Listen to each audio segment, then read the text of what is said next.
आणि महाराष्ट्राचे मुख्यमंत्री एकनाथ शिंदे सध्या बोलतायत, थेट जाऊयात। सर्वांचं मी मनापासून स्वागत करतो। आज अतिशय महत्त्वाचा असा ओबीसी समाजाच्या आरक्षणाचा विषय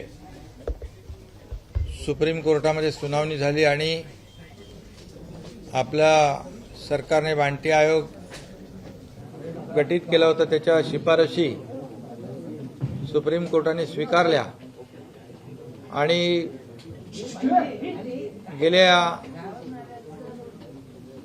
काही काळापासून जे प्रलंबित असलेलं ओबीसी आरक्षण जे आहे त्याचा मार्ग मोकळा झाला।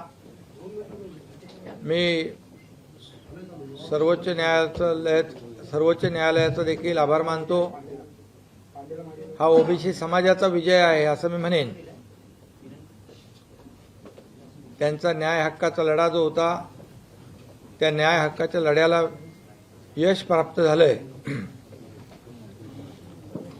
आणि म्हणून ओबीसी समाजाच्या देखील सर्वांचंच मनापासून मी अभिनंदन करतो। आम्ही ओबीसी समाजाला जो शब्द दिला होता आरक्षण मिळवून देण्याचा तो आम्ही पाळलेला आहे आणि खरं म्हटलं तर बांटिया आयोगाचा जो अहवाल आहे तो अतिशय मेहनत करून अतिशय डिटेलमध्ये न्यायालयात सादर केला, सरकारची बाजू प्रभावीपणे मांडली। आपल्या सगळ्यांना माहीत आहे बांटिया आयोग आणि त्यांचे जे काही सहकारी होते यांच्याबरोबर सातत्याने माझी स्वतःची देखील चर्चा सुरू होती, कारण नगर विकास विभाग देखील माझ्याकडे असल्यामुळे मी स्वतः त्यांच्याशी संपर्कात होतो आणि इन डिटेलमध्ये त्यांनी व्यवस्थित सगळं एम्पिरिकल डेटा आणि सगळे जे काही माहिती ओबीसी समाजाच्या बाबतीमध्ये मिळवायला पाहिजे होती ती मिळवली आणि सुप्रीम कोर्टातले जे काही सिनियर काउन्सिल आहेत, तज्ज्ञ वकील आहेत, त्याचबरोबर सॉलिसिटर जनरल तुषार मेहताजी यांनी देखील सरकारची बाजू मांडली प्रभावीपणे आणि आम्ही देखील मी आणि उपमुख्यमंत्री मी जेव्हा नगरविकास मंत्री होतो त्यावेळेस सातत्याने संपर्कात होतोच, परंतु आमचं शिवसेना भाजपचं नवीन सरकार गठीत झाल्यानंतर मी आणि उपमुख्यमंत्री आम्ही दोघांनी बांटिया आयोगाशी परत चर्चा केली आणि त्यातून जे काही आणखी काही अडचणी होत्या त्याही दूर केल्या आणि दिल्लीमध्ये देखील आम्ही जवळपास या कामासाठी 3 वेळा गेलो आणि त्यामुळे खऱ्या अर्थाने आपले सिनियर काउन्सिल असतील, सॉलिसिटर जनरल असतील, आपले तज्ज्ञ इतर वकील असतील, या सगळ्यांनीच हे आरक्षण कसं मिळालं पाहिजे असं न्यायालयाच्या बाजूसमोर प्रभावीपणे ओबीसी समाजाला न्याय मिळाला पाहिजे, आरक्षण मिळालं पाहिजे हे सर्व पटवून दिलं आणि त्यामुळे आज खऱ्या अर्थाने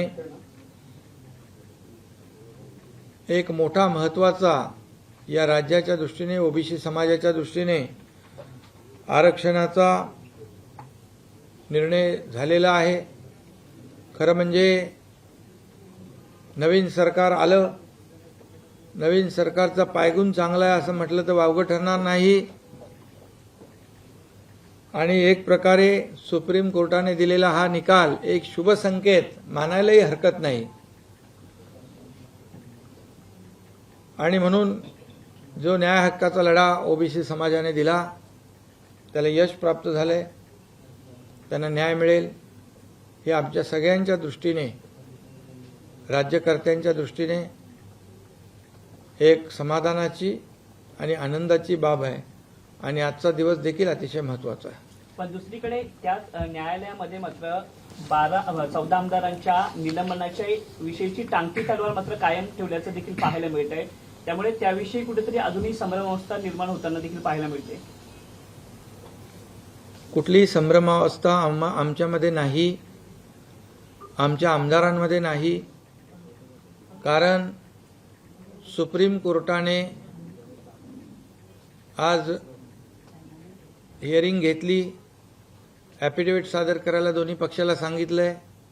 त्याची तारीख माझ्या माहितीप्रमाणे 27 तारखेपर्यंत ॲफिडेव्हिट द्यायचं, 1 तारखेला पुन्हा सुनावणी आहे. आणि त्यामध्ये आमच्या वतीने हरीश साळवे, तुषार मेहता या सगळ्यांनी अतिशय आणि इतरही आमचे कौल असतील, आणखी आमचे जेठमलानी जी आहेत, इतर सगळी जी टीम आहे त्यांनी अतिशय प्रभावीपणे आपली बाजू मांडली.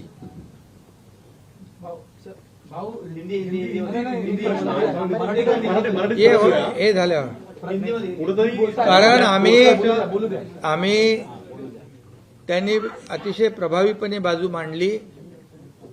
शिवसेना पक्षाचे आमदार जे आहेत हे मेजॉरिटीने त्यांनी एक मेजॉरिटीमध्ये आम्ही आहोत. लोकशाहीमध्ये घटना, कायदा, नियम याला महत्त्व असतं, पुराव्यांना महत्त्व असतं आणि 2/3 मेजॉरिटीपेक्षा जास्तीचे आमदार आमच्याकडे आहेत. त्याचबरोबर आम्ही पक्ष सोडला नाही, कुठल्याही पक्षात गेलो नाही, मर्जर केलं नाही. त्यामुळे तो कुठला 10 शेड्यूल आहे ना, 10 शेड्यूल जे आहे तो लागूच होत नाही अशा प्रकारचं मत आमच्या सिनियर काउन्सिल पूर्ण टीमने मांडलं. खरं म्हणजे मला त्याच्यामध्ये डिटेलमध्ये जायचं नाही, कारण शेवटी न्यायप्रविष्ट बाब आहे. पण जे समोरच्या लोकांनी त्यांचं जे काही प्ली होती, प्रेयर होतं की सरकार जे गठीत झालेलं आहे ते बेकायदेशीर आहे, मुख्यमंत्र्याचा शपथविधी बेकायदेशीर आहे, स्पीकर जे नियुक्ती जी बेकायदेशीर आहे, विश्वासदर्शक ठराव बेकायदेशीर आहे. परंतु कुठल्याही त्या सुप्रीम कोर्टाने हे कुठलंही म्हणणं त्यांचं गांभीर्याने घेतलेलं नाही. त्यामुळे यावरून चित्र स्पष्ट आहे की सुप्रीम कोर्टामध्ये आम्हाला न्याय व्यवस्थेवर पूर्ण विश्वास आहे. आम्ही बेकायदेशीर काम केलेलं नाही. मेजॉरिटी लोकशाहीमध्ये नंबर्सला महत्त्व असतं. त्यामुळे आम्ही जे घटनेतल्या तरतुदीप्रमाणे काम केलेलं आहे. त्यामुळे तुम्हाला मी सांगतो, संभ्रम वगैरे काही नाही. मी बघितलं मीडियामध्ये काही लोक म्हणत होते की आमच्या बाजूने निकाल लागला. तुमच्या 4 मागण्या त्या फेटाळून लावल्या, एकाचा विचारच नाही केला. फक्त त्याच्यामध्ये स्टेटस को कशाला दिलं ते असंही म्हणाले की स्टेटस को आहे, सरकारला काही काम करता येणार नाही. परंतु स्टेटस को कशावर, जे 14 आणि 16 जे आमदार आहेत डिस्क्वालिफिकेशन ते थांबवलंय स्पीकरनी. याच्या बाबतीत कुठला निर्णय घेऊ नये.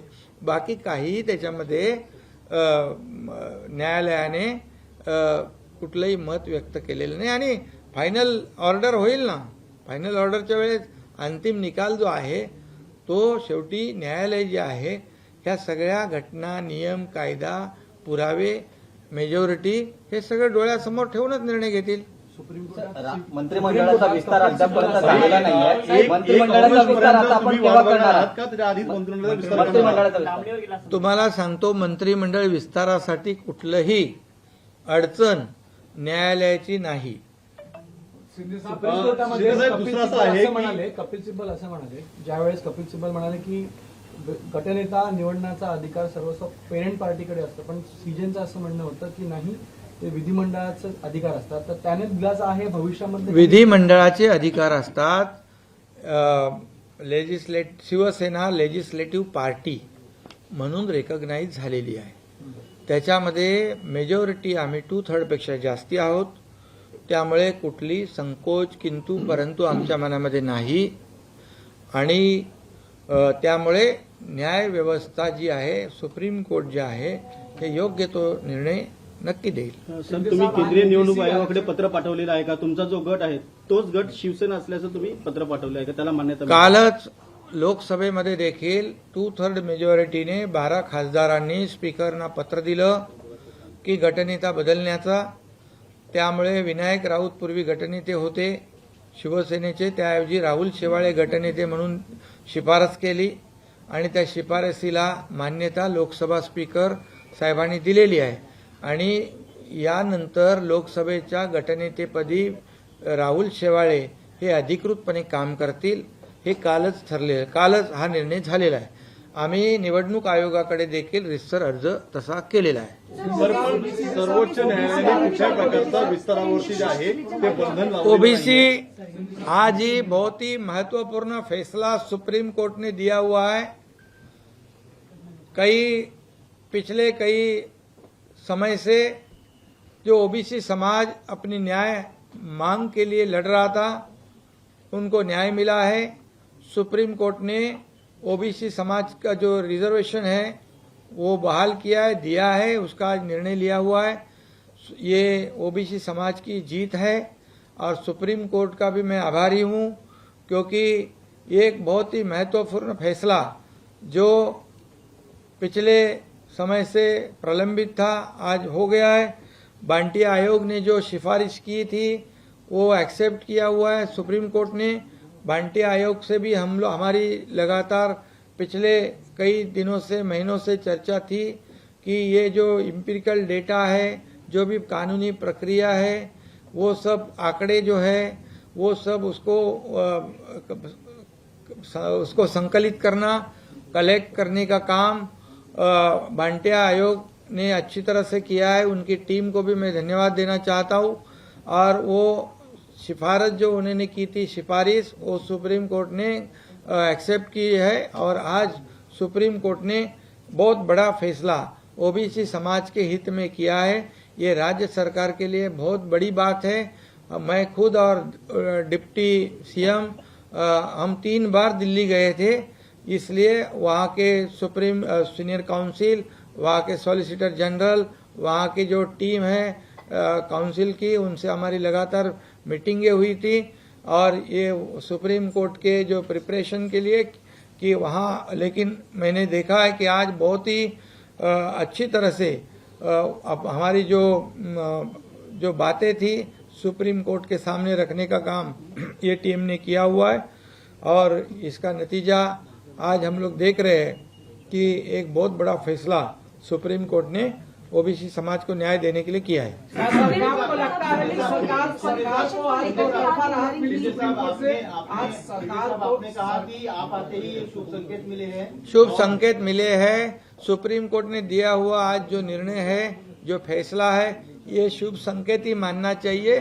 सरकार बदल गई, हम लोग भी थोड़े अच्छे लोग हैं लोगों के लिए और हमारी सरकार तो आम आदमी के लिए है, सभी लोगों के लिए, इस राज्य के विकास के लिए. और सुप्रीम कोर्ट तो देखो जो एम्पिरिकल डेटा है वो सब जो कलेक्शन है वो अच्छी तरह से किया, इसलिए वो सब न्याय मिला है. लेकिन ये शुभ संकेत जरूर है. ये इसके आगे भी ऐसे ही अच्छे निर्णय सरकार के लिए नहीं राज्य के लिए होंगे. पिछली सरकार सर इसका श्रेय ले रही है, कह रही कि 99% काम हमने किया. अच्छा, तो अभी तो वो आयोग को गालियां दे रहे थे पिछली बार. अभी तो वापस जैसे हो गया तो अच्छी बात है, उनका भी सहयोग है. लेकिन कल तक तो बुरा बोल रहे थे उनको, आज कैसे अच्छे हो गए. लेकिन वो जाने तो हमको कोई क्रेडिट लेने का नहीं है. ये सभी लोगों ने मिलकर काम किया है. ये खाली ओबीसी समाज को न्याय देने का काम बड़ा हो गया है, अच्छा हुआ है. इसमें हम समाधानी है, खुश है. सुप्रीम कोर्ट में आज 2 रिलीफ सरकार को मिला. पहला तो जो इतने दिनों से प्रलंबित था ओबीसी का राजनीतिक आरक्षण सरकार के पक्ष में आया. दूसरा, जिस तरीके से वहां कमेंट किया गया जिसमें कहा गया कि आपको सरकार को काम करने से नहीं रोका जा सकता, तो इसको आप कैसे देख रहे हैं कि जो आप लोगों के ऊपर अवैध सरकार का तमगा लगा रहे थे उनके लिए कैसे? वो तो उनको एक बड़ी फटकार है जो बोल रहे थे अवैध सरकार है, अवैध मुख्यमंत्री है, अवैध स्पीकर है, अवैध ट्रस्ट वोट जो है विश्वासदर्शक जो ठहराव पारित किया है वो अवैध है. उनको सभी लोगों को कोर्ट ने फटकारा है, चपराक दी है बड़ी. अभी उसमें सिर्फ आज ऐसा हुआ है जो डिस्क्वालिफिकेशन का मामला था, जो हमारे विधायक और वो सामने जो विधायक अपोजिशन में उनके विधायक जो उनको जो डिस्क्वालिफिकेशन का मामला था उसके ऊपर स्टे है, बाकी कुछ नहीं है. बाकी वो अपने बहुत मेजॉरिटी हमारे पास है, यहाँ भी है, लोकसभा में भी कल हो गई है। तो 2/3 मेजोरिटी तो कॉन्स्टिट्यूशन में है। हमने ऐसा कोई गुनाह किया ही नहीं। हम लोग अभी जिसके साथ अलायंस किया है वो भी हम लोग ने प्री पोल अलायंस जब था चुनाव के पहले वही पार्टी के साथ किया है, दूसरे पार्टी के साथ नहीं किया है। तो ये सब मुद्दे जो है हमने बहुत ही समझदारी से काम किया है और हमें पूरा विश्वास न्याय व्यवस्था पे है कि फैसला जो है सही फैसला होगा, ये हम जानते हैं, हमें विश्वास। श्रेयवाद कुठला श्रेयवाद? ओबीसी आरक्षणाच्या बाबतीमध्ये आम्हाला कुठलंही क्रेडिट घ्यायचं नाही। हा विजय जो आहे ओबीसी समाजाचा न्याय मागण्या न्याय लढा त्यांनी दिला, त्यांना देतो आम्ही, हे श्रेय त्यांना देतो आम्ही। दुसरी गोष्ट, कालपर्यंत परवापर्यंत हे जे आता श्रेय घेत आहेत ते विरुद्ध प्रचार करत होते, विरुद्ध बोलत होते, आयोगाच्या विरुद्ध बोलत होते। आता लगेच झाला निर्णय की लगेच आम्ही केलाय, ठीक आहे तुम्ही केलंय, सगळ्यांनी मिळून केलं आम्ही असं म्हणतो। शिंदे साहेब, प्रश्न असा आहे की तुम्ही आता लोकसभेमध्ये गटनेता चेंज केला आहे, केंद्राच्या सत्तेत तुम्ही सहभागी होणार का? अरे बाबा, आता आम्ही ते मी कालच केलंय, थांबा जरा थोडं, नंतर तुम्हाला एक एक आजच सांगितलं तर कसं होईल, उद्या सांगतो, परवा सांगतो, एक एक टप्पा जाऊ पुढे आपण। वाशिम आणि उस्मानाबादमध्ये शेतकऱ्यांनी आत्महत्या केली आहे। मागील ठाकरे सरकारने खरीप हंगामामधली पीक विमा दिला नव्हता, आपण देणार आहात? देणार, बिलकुल देणार। आमचं सरकारचं धोरणच आहे की शेतकऱ्यांच्या आत्महत्या कमी झाल्या पाहिजे, म्हणून आम्ही रेग्युलर पैसे भरत होते। त्यांना 50,000चा निर्णय घेतला। जे पूर परिस्थितीमध्ये ज्यांना वगळलं होतं ते आम्ही ते रद्द केलं। त्याचबरोबर जिकडे दुष्काळ आहे तिकडे समुद्राला वाहून जाणारं पाणी जे आहे, पहिल्याच कॅबिनेटमध्ये मी आणि डेप्टी सीएम साहेबांनी आम्ही तो निर्णय घेतला की ते पाणी जे आहे ते दुष्काळग्रस्त भागाला वळलं पाहिजे। जवळपास 4-5 लाख हेक्टर जमीन त्याच्यामुळे पाण्याखाली येऊ शकते। हे सगळं आम्ही टप्प्याटप्प्याने पुढे जातोय। शेतकऱ्यांसाठी आम्ही खूप काम करणार आहोत। आमचं सरकार शेतकरी, कष्टकरी, कामगार जे सर्वसामान्य घटक आहेत त्यांना न्याय देण्यासाठी खूप मोठे मोठे निर्णय आम्ही घेऊ। शिंदे साहेब, ही बैठक झालेली आहे, त्यामध्ये लवकर पंचनामे करण्याची मागणी केली आहे। लवकर पंचनामे करणार पूर परिस्थिती नुकसान। आजच मी बैठक घेतली पूर परिस्थितीच्या संदर्भात। सर्व अधिकाऱ्यांना सूचना दिलेल्या आहेत, जिथं नुकसान झालंय त्यांना तातडीने पैसे द्या, ज्याचा मृत्यू झालाय त्यांना तातडीने पैसे दिलेले आहेत, ज्यांचं घरांचं नुकसान झालंय त्यांना तातडीने पंचनामे करून पैसे देण्याची सूचना दिल्या, जे तातडीने 2,500 रुपये द्यायला लागतात त्याच्याही सूचना दिल्यात, आणि पिकांचं जे नुकसान झालंय त्याचे पंचनामे युद्धपातळीवर करण्याच्या सूचना दिलेल्या आहेत। शिंदे साहेब, डीपीडीसीचा निधी थांबवला, नगरविकास निधी थांबवला म्हणून राष्ट्रवादीच्या नेत्यांची भेट घेतली होती, त्यानंतर सुद्धा बऱ्याचशा कामांना जो आहे हे बघा, आम्ही असं कुठल्याही विधायक कामांना स्थगिती सरसकट दिलेली नाही।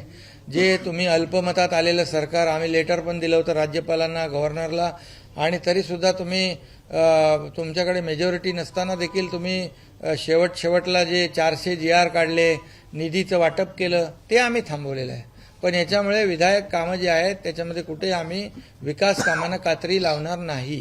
पण अजित पवारांनी असं म्हटलं होतं की मागच्या बजेटला सुद्धा जे सँक्शन झालेला निधी होता तो निधी तरी कुठं थांबवलाय, त्यामुळे सुळबुद्धीने नाही, जे चुकीचं आहे ते तर थांबवणार ना आम्ही, परंतु जे आहे योग्य आहे, लोकांच्या हिताचं आहे, तिथं आम्ही राजकारण आणणार नाही।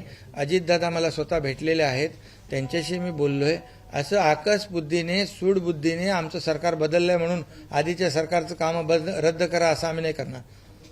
राष्ट्रवादी काँग्रेस म्हणते की 5 वर्षापूर्वी धनगर समाजाच्या आरक्षणाचा घोषणा केली होती। आता जर खरा श्रेय नवीन सरकारला घ्यायचा असेल तर त्यांनाही आरक्षण देऊन दाखवावं, मगच त्यांना खरोखराचं श्रेय मिळू शकेल। नाही, आता तो विषय समोर आल्यानंतर पाहू ना, आपण तपासून घेऊ, माहिती घेऊ आपण। वारंवार पुराचा धोका ओळखून लोकसभा विधानसभा में बहुमत आपका क्या आपने उसमें कहा है? अरे हम शिवसेना पार्टी है, तो शिवसेना पार्टी के आमदार इधर है और लोकसभा में खासदार इधर है, उधर है। अभी वो तो शेवाड़े तो पूरे 18 लोगों का वो गट नेता बन गया है। ये बाकायदा है, हम कुछ इलीगल नहीं कर रहे। और आप लोगों को कुछ भी आके वही बाइट देता है, वो आप चलाते बैठते, वो सुप्रीम कोर्ट ने ये दिया है, रिलीफ दिया है, अरे क्या दिया है? कुछ नहीं दिया है। वो बोले काम ही नहीं करने का, वो सब काम बंद करो हम लोग, अभी बाढ़ आ रहा है, हम सरकार ऐसा कोर्ट बोल सकता है क्या? ये मत करो, वो मत, ये खाली डिस्क्वालिफिकेशन के मामले के लिए उतना ही है। वो उनको भी है, हमको भी, हम सुप्रीम कोर्ट का बहुत ही आदर करते हैं, वो बराबर फैसला देगा। अभी बड़ा बात करने दो सबको। प्रश्न आहे आज सुप्रीम कोर्टाचा जो आहे तो विस्तारावरती कुठल्या प्रकारचं बंधन किंवा कुठल्या प्रकारचं स्थगिती दिली नाही तरीही विस्तार होत नाही कुठेतरी अरे बाबा विस्ताराचं काय नाही त्या अंतर्गत समीकरण जमत काय नाही. अंतर्गत समीकरणचं काय प्रॉब्लेम नाहीये.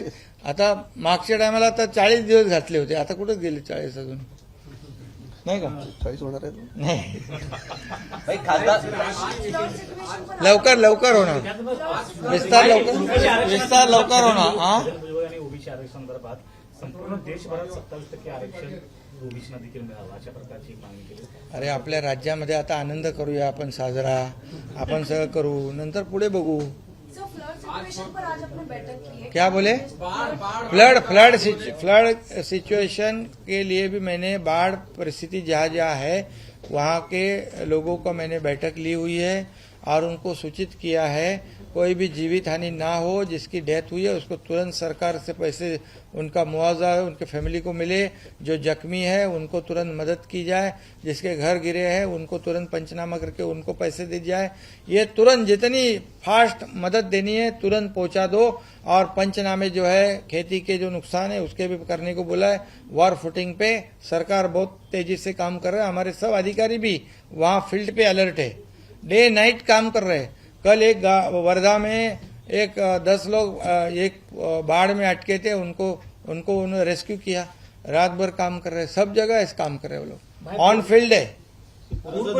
कल डिप्टी सीएम भी वर्धा और चंद्रपुर गए थे, भाई काँग्रेस हम लोग भी गडचिरोली गए थे. काँग्रेसचे प्रदेशाध्यक्ष नाना पटोले यांचा एक व्हिडिओ व्हायरल झालाय, त्याचसोबत खासदार राहुल शेवाळे यांच्या जलसंपदा विभागाला काय आदेश दिलेले आहेत जलसंपदा विभागाला पुराचा धोका ओळखून संरक्षणाच्या दृष्टिकोनातून हो ते महत्वाचं आहे.